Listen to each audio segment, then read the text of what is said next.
नमस्कार, दिल्ली न्यूज में आपका बहुत बहुत स्वागत है। चलिए देखते हैं आज की 25 फटाफट काम की और महत्वपूर्ण बड़ी खबरों को।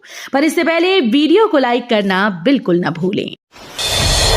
दिल्ली में अब 13 जिले होंगे। प्रशासनिक ढांचे में बड़ा बदलाव। दिल्ली सरकार ने प्रशासनिक ढांचे में बड़ा बदलाव करते हुए जिलों की संख्या बढ़ाकर 13 करने का निर्णय लिया।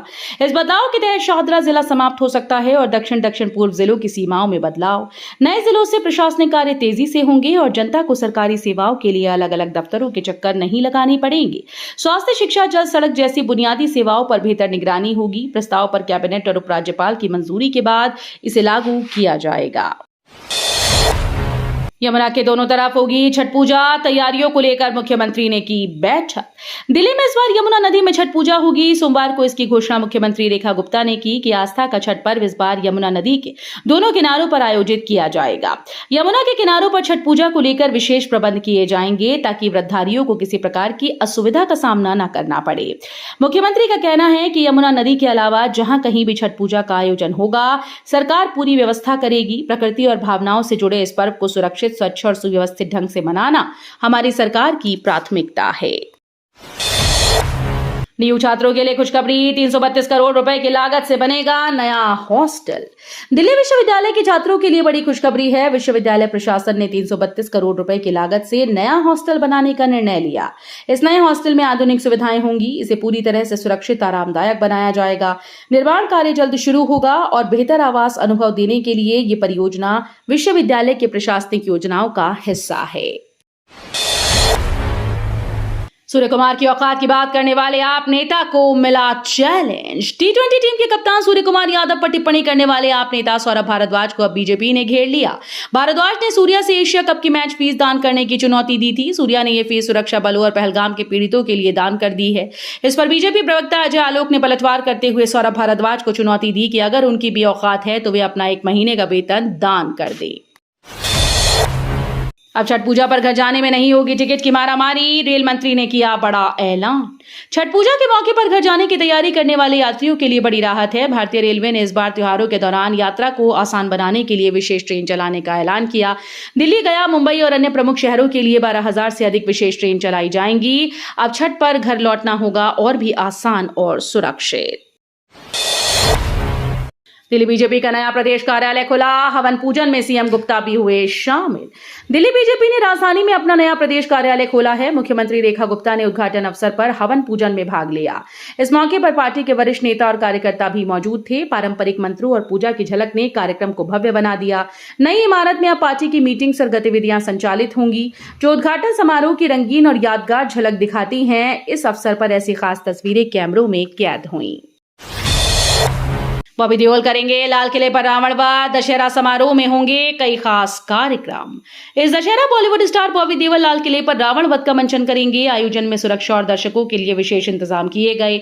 मंचन के साथ ही सांस्कृतिक कार्यक्रम, संगीत, नृत्य प्रस्तुतियां भी होंगी। प्रशासन ने दर्शकों की संख्या नियंत्रित करने के लिए एंट्री पास और गेट्स की व्यवस्था की है। इस मौके पर श्रद्धालु और फिल्म प्रेमी दोनों उत्सव का आनंद ले पाएंगे।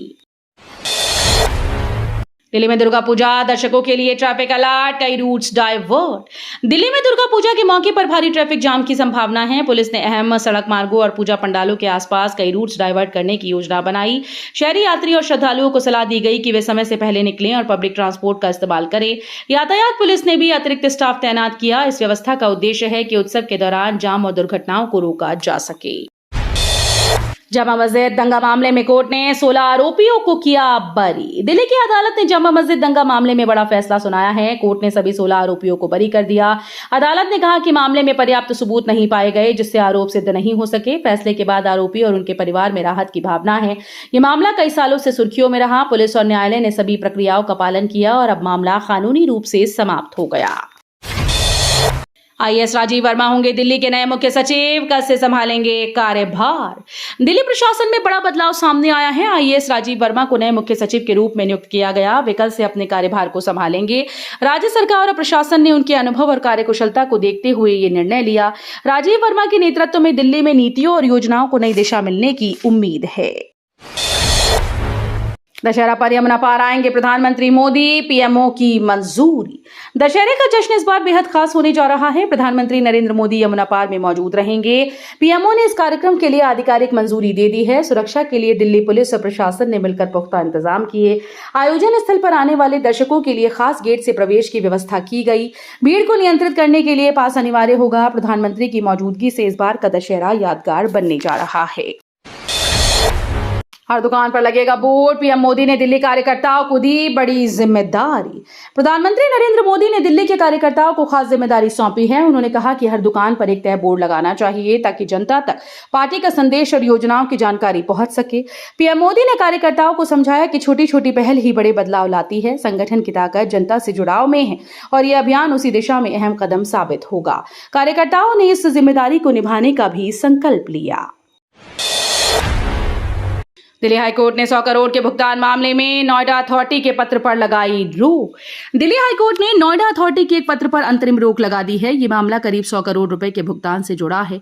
अदालत ने कहा कि भुगतान से संबंधित विवाद पर बिना सभी पक्षों की दलील सुने आगे बढ़ना उचित नहीं है। हाईकोर्ट ने इस मामले में अगली सुनवाई तक अथॉरिटी को कोई भी कार्रवाई न करने के निर्देश दिए। अदालत का फिलहाल ये आदेश संबंधित कंपनीज और निवेशकों के लिए बड़ी राहत माना जा रहा है। दूसरे पूर्व अध्यक्ष रौनक खत्री को मिली जान से मारने की धमकी। दिल्ली विश्वविद्यालय छात्र संघ के पूर्व अध्यक्ष रौनक खत्री को जान से मारने की धमकी मिली।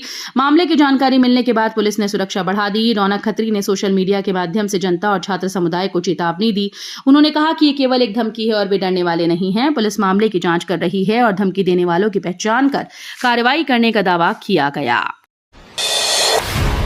दिल्ली के जहांगीरपुरी में सड़क हादसे में 3 पीढ़ियों की मौत, परिवार में मातम। दिल्ली के जहांगीरपुरी इलाके में एक भीषण सड़क हादसे में एक ही परिवार के 3 लोगों की मौत हो गई।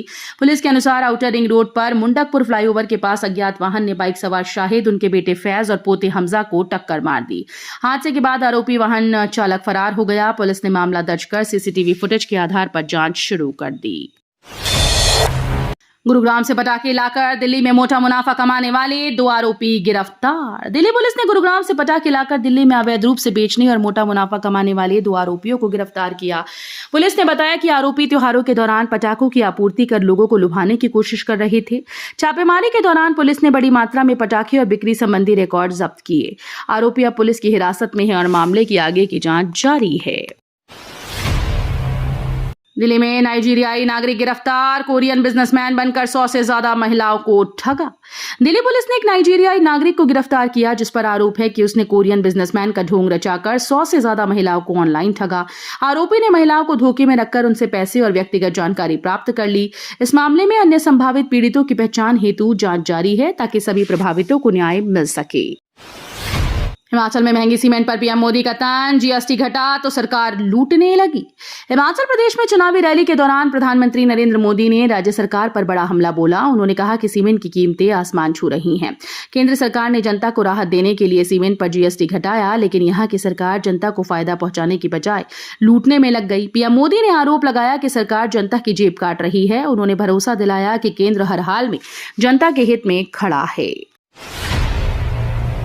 सहारा की 88 संपत्तियां अदानी को बेचने की तैयारी, सुप्रीम कोर्ट से मांगी मंजूरी। सहारा समूह ने सुप्रीम कोर्ट में आवेदन दायर कर 88 चल अचल संपत्तियां जिसमें एमबी वैली और लखनऊ का सहारा शहर शामिल है, अदानी समूह को बेचने की अनुमति मांगी है। समूह का कहना है कि इस सौदे से जुटाई गई राशि सीधे सेबी सहारा रिफंड खाते में जमा होगी, जिससे लाखों निवेशकों को बकाया रकम लौटाई जा सके। सुप्रीम कोर्ट ने मामले की सुनवाई 14 अक्टूबर को तय की। मंजूरी मिलने पर यह कदम सहारा की कानूनी मुश्किलें कम कर सकता है। भारत एशिया कप 2025 में पाकिस्तान को हराया, ट्रॉफी मोहसिन नकवी से नहीं ली। दुबई में हुए एशिया कप 2025 के फाइनल में भारत ने पाकिस्तान को 5 विकेट से हराकर खिताब जीता लिया, लेकिन ट्रॉफी वितरण समारोह में भारतीय खिलाड़ियों ने पाकिस्तान क्रिकेट बोर्ड के अध्यक्ष मोहसिन नकवी से ट्रॉफी लेने से इनकार कर दिया। ये कदम दोनों देशों के बीच बढ़ती राजनीतिक तनाव और हालिया घटनाओं का परिणाम था। भारतीय कप्तान और टीम ने पूरे टूर्नामेंट में पाकिस्तानी खिलाड़ियों के साथ हाथ न मिलाकर यह स्पष्ट संदेश दिया। इस विवाद ने फाइनल को ऐतिहासिक और संवेदनशील बना दिया। दिल्ली में 2 दिन हल्की बूंदाबांदी, दशहरे पर मौसम रहेगा सामान्य। दिल्ली में आगामी 2 दिनों तक हल्की बूंदाबांदी की संभावना है। भारतीय मौसम विभाग के अनुसार आज और कल शाम के समय हल्की बूंदाबांदी या बारिश हो सकती है। हालांकि दशहरे के दिन यानी 2 अक्टूबर को मौसम सामान्य रहेगा। तापमान 32 डिग्री सेंटीग्रेड के आसपास रहेगा। आर्द्रता में भी कमी आएगी, इसलिए बाहर जाने से पहले मौसम अपडेट चेक करना बिल्कुल ना भूलें। नई दिल्ली रेलवे स्टेशन पर राजधानी एक्सप्रेस से 85 किलो गांजा बरामद, लाखों की कीमत।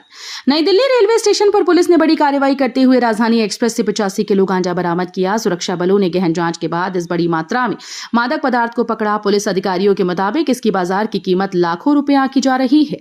आरोपी फिलहाल पुलिस हिरासत में है और मामले की जांच जारी है। आपने दिल्ली बीजेपी सरकार पर किया तंज, कहा जहां झुग्गी वहां मकान, जुमला साबित।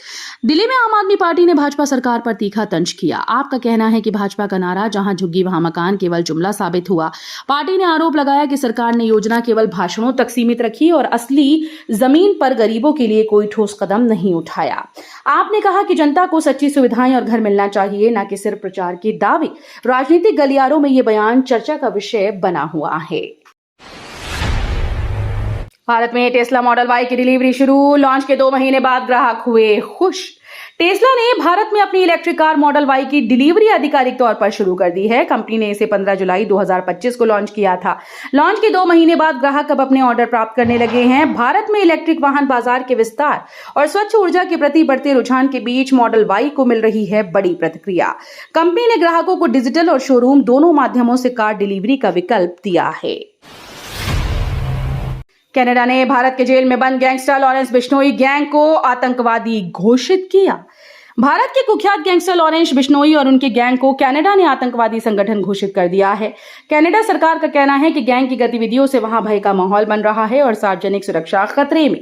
कनाडाई कानून के तहत अब इस गैंग के खिलाफ कठोर कार्रवाई की जा सकेगी। ये फैसला अंतर्राष्ट्रीय स्तर पर अपराध और आतंकवाद से जुड़ी गंभीर चेतावनी के रूप में देखा जा रहा है। तो ये थी आज की बड़ी खबरें। रोजाना ऐसे ही सबसे पहले अपडेट पाने के लिए चैनल को सब्सक्राइब करना बिल्कुल न भूलें। धन्यवाद।